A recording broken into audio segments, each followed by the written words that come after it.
আমার সেই গল্পটা এখনো শেষ হয়নি। শোনো, পাহাড়টা আগেই বলেছি ভালোবেসেছিল মেঘকে। আর মেঘ কীভাবে সেই শুকনো খটখটে পাহাড়টাকে বানিয়ে তুলেছিল ২৬ বছরের ছোকরা, সে তো আগেই শুনেছ। সেদিন ছিল পাহাড়টার জন্মদিন। পাহাড় মেঘকে বলল, আজ তুমি লাল শাড়ি পরে আসবে। মেঘ পাহাড়কে বললে, আজ তোমায় স্নান করিয়ে দেব চন্দন জলে। ভালোবাসলে নারীরা হয়ে যায় নরম নদী, পুরুষেরা জ্বলন্ত কাঠ। সেইভাবেই মেঘ ছিল পাহাড়ের আলিঙ্গনের আগুনে, আর পাহাড় মেঘের ঢেউ জলে। হঠাৎ আকাশ জুড়ে বেজে উঠল ঝড়ের ঝগঝম্প।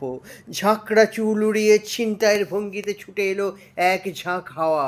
মেঘের আঁচলে টান মেরে বলল, ওঠ ছুরি, তোর বিয়ে। এখনো শেষ হয়নি গল্পটা। বজ্রের সঙ্গে মেঘের বিয়েটা হয়ে গেল ঠিকই, কিন্তু পাহাড়কে সে কোনো দিনই ভুলতে পারল না।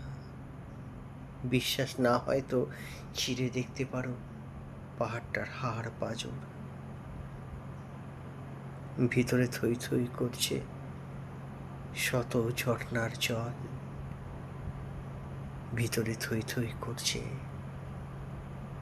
শত ঝর্ণার জল।